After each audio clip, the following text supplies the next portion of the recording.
आइए आइए। इनका मैम का हो गया मैम। आ जाइए मैम आप आ जाइए। पोस्टर कट रहा है।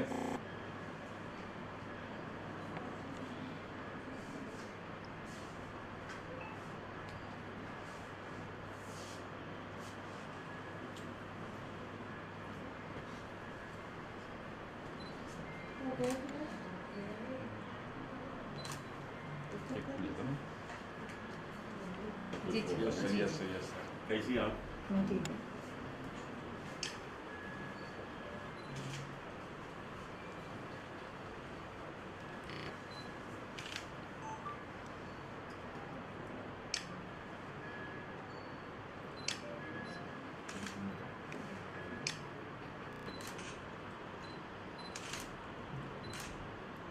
बोलिए।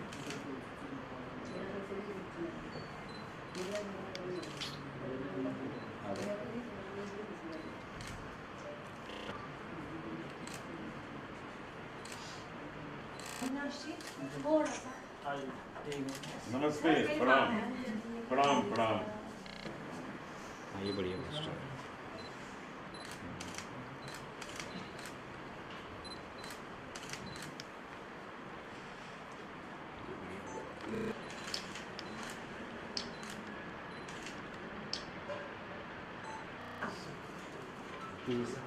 पुष्कर भाई शॉट लो ना। हाँ हाँ हाँ। अरे बोली।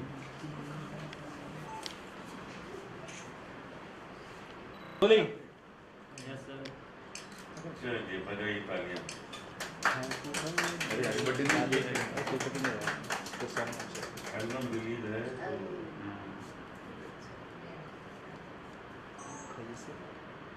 थोड़ा सा सर भी डांट पे थोड़ा ही दिखाया नहीं मैं तो दिल से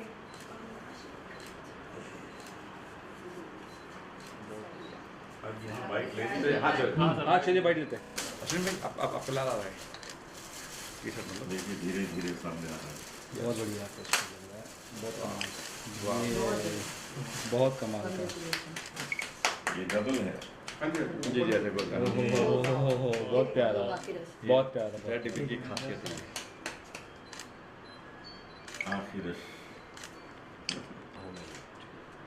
तो बयान आपके सामने है जी और इसको खूब प्यार से सुनिएगा। Thank you. आइए।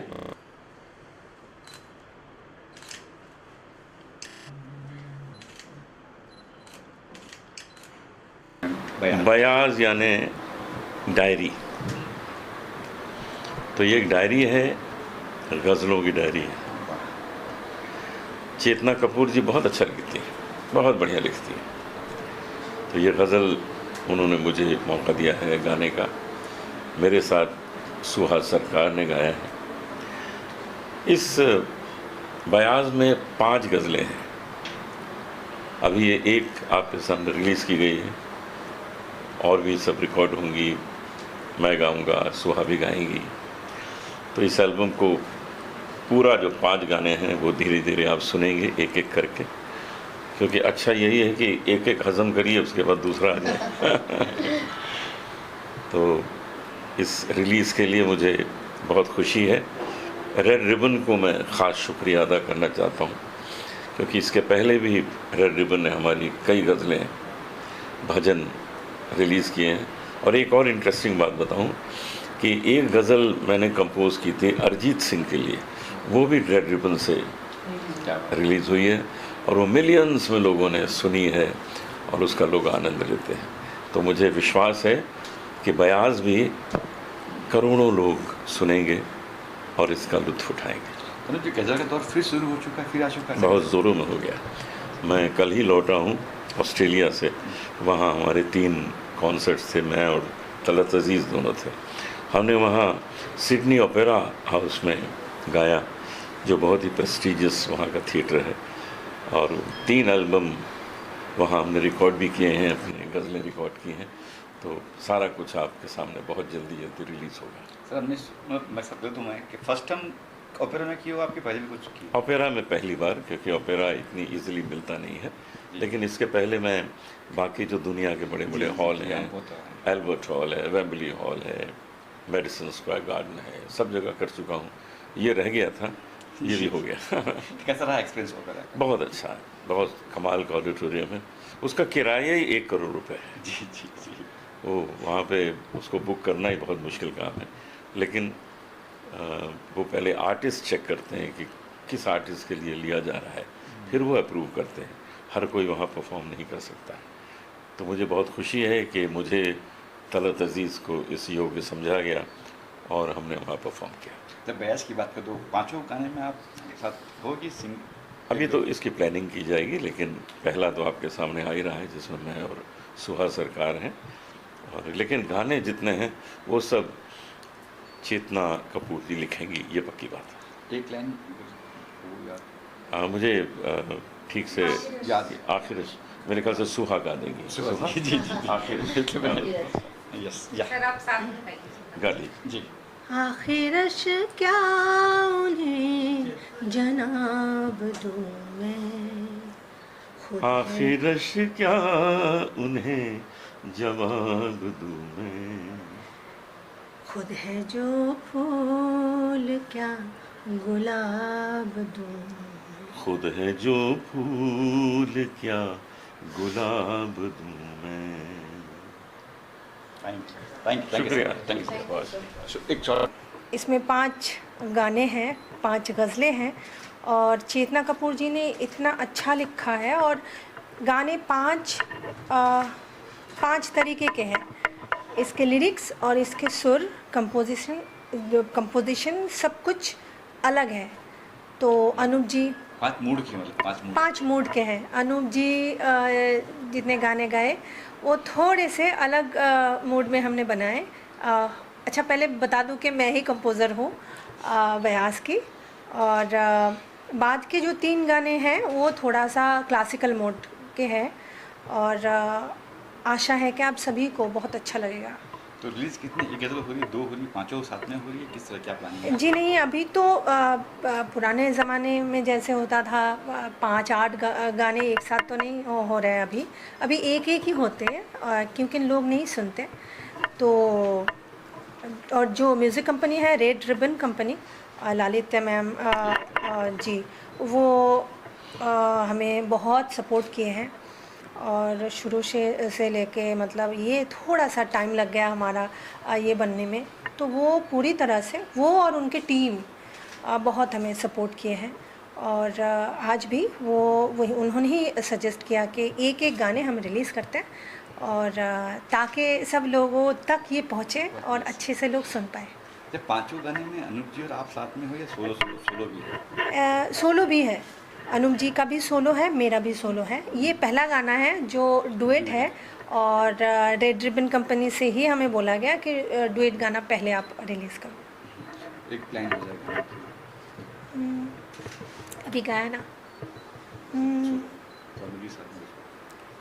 आखिरश क्या उन्हें जनाब दूं मैं, खुद है जो फूल क्या गुलाब दूं मैं, बहकी बहकी सी बातें करते हैं, उस पे कहते कोई जवाब दूं मैं, आखिरश क्या उन्हें जनाब दूं मैं, खुद है जो फूल क्या गुलाब दूं मैं। सोच इसके पहले बताएंगे क्या क्या अपने कोई गाने आपके आए हैं, बताएंगे पात्र के बारे में कुछ?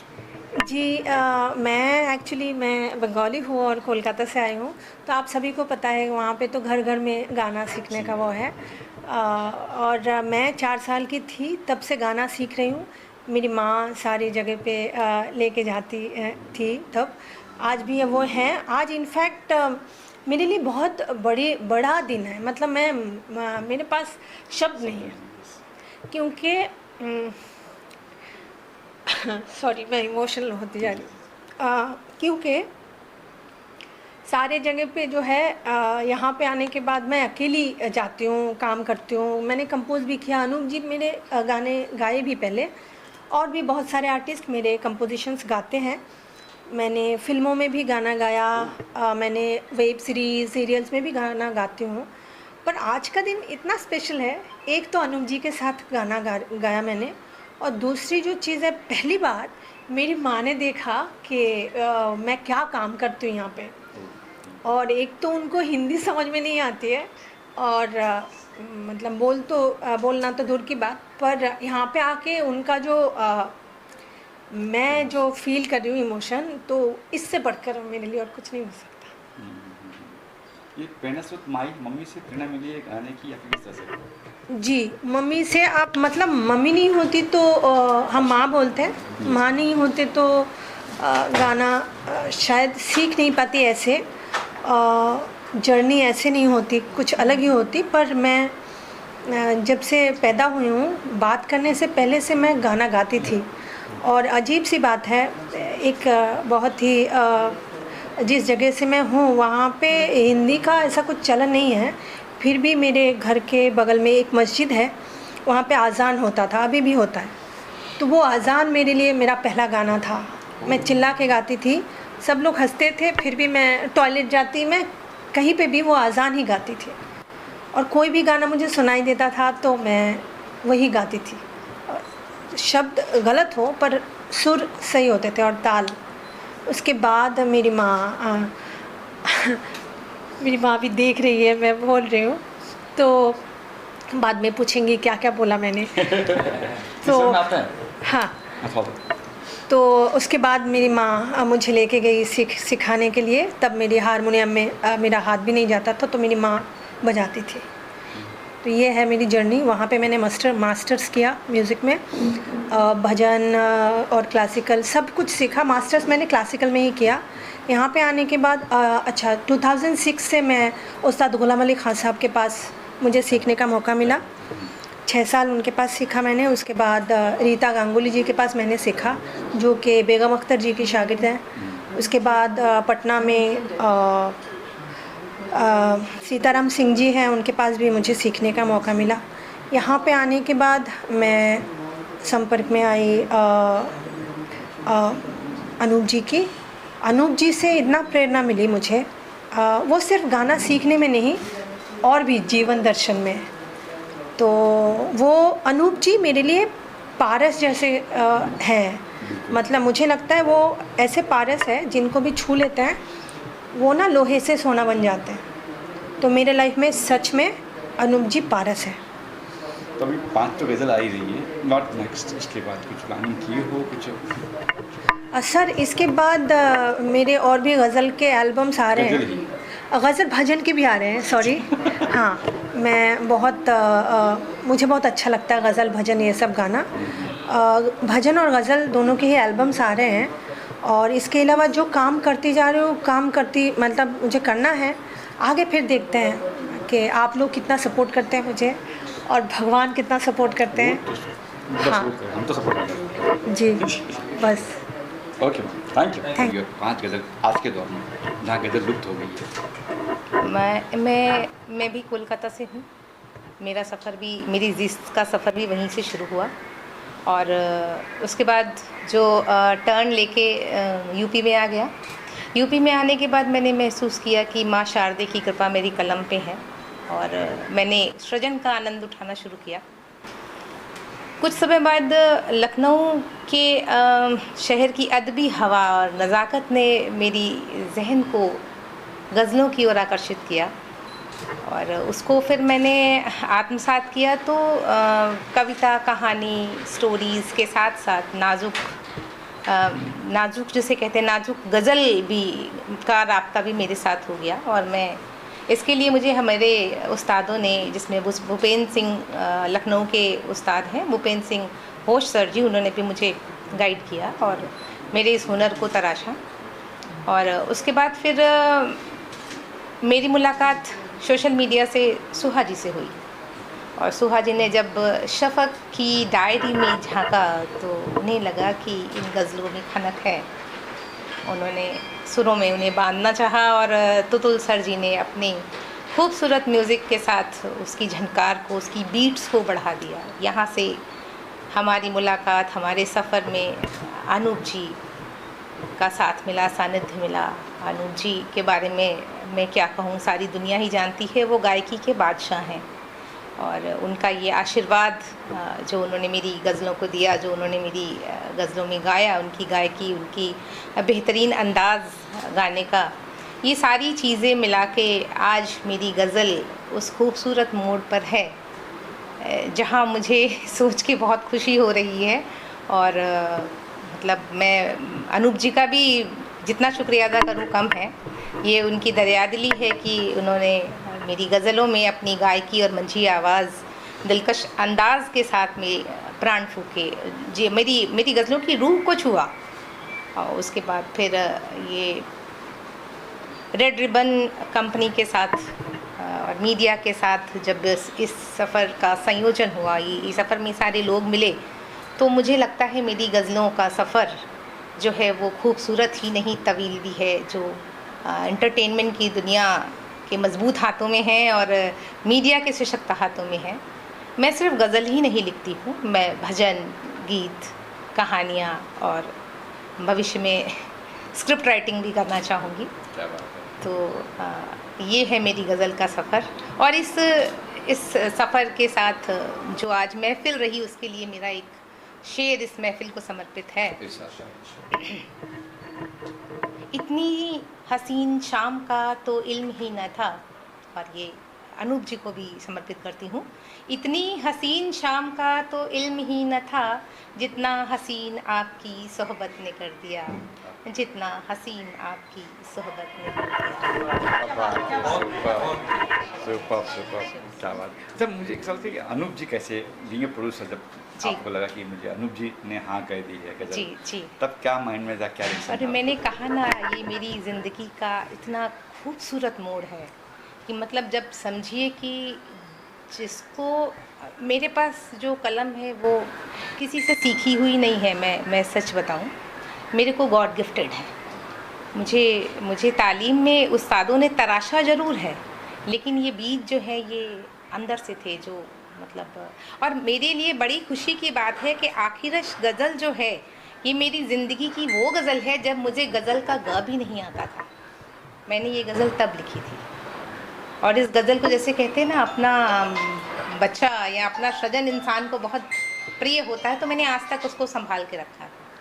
और आज देखिए यार, अनूप जी और सुहा सरकार की आवाज़ पाकर तो समझिए मतलब मेरी लाइफ में आज का दिन क्या मायने रखता है, आई कांट एक्सप्लेन। अच्छा, ये तो हो गया, चलो सुहा जी सिंगर, अनूप जी हो गए, कंपोज भी सुहा जी ये? हाँ जी, वो एक्चुअली मतलब कंपोजिंग करती ही हैं, तो और उन्होंने ही तो इन गज़लों में खनक को ढूंढा कि आप शफ़क़ की डायरी, एक्चुअली ये बयाज़े शफ़क़ है, तो मेरा उपनाम शफ़क़ है, तो ये बयाज़े शफ़क़ से निकले हुए शब्द हैं, तो जिनको जो है शफ़क़ की बयाज़ है, ये जैसे कुछ गज़लें चुनी हैं और कोशिश की है हमने कि सबका मिजाज अलग हो, क्योंकि दुनिया बहुत बड़ी है और सबका अपना अपना टेस्ट है, तो एक ही टाइप की गज़ल हमने पांचों अलग तरह की हैं। बिल्कुल हर बार एक नया रूप आपको मिलेगा, हर बार एक नए तबके को, एक नए मतलब ग्रुप को टच करती हुई वो गज़ल होगी। लेकिन आज के दौर में जहाँ गज़ल लुप्त हो गई, वहाँ आपने गज़ल को नहीं, गज़ल लुप्त नहीं हुई है। देखिए आज का इंसान भी ना वो भड़काऊ म्यूज़िक से थोड़ा सॉफ्ट म्यूज़िक की ओर जाना चाहता है, पर वो सर्व नहीं होगा तो कहाँ से आप उसके साथ में लोगों को कनेक्ट कर पाएंगे। जब आएगा ही नहीं वो, तो फिर कैसे आप उस चीज़ के साथ में न्याय कर पाएंगे। आप ये गज़ल कभी जा ही नहीं सकती। मतलब इतने अच्छे गायक हुए हैं, हमारे नाम हम उनका नाम ले, जगजीत सिंह जी ने जो एक बार प्राण फूंक दिए हैं, उसके बाद से गज़ल तो जिंदा ही रहेगी, और उनको कैरी कर रहे हैं आगे अनूप सर और तलत अजीज़, चंदन दास, बहुत सारे नाम हैं हमारे। बस ये कड़ी में सुहा जी भी आ गई, कड़ी में सुहा जी भी आ रही। जी। तो आप भी सिंगिंग कभी कुछ कोशिश? नहीं, मैं बाथरूम सिंगर हूँ। बाहर नहीं गाती, ये काम सुहा को दिया हुआ है बाहर मैंने, ये बाहर सुहा ही गाती है। Thank you thank you so much.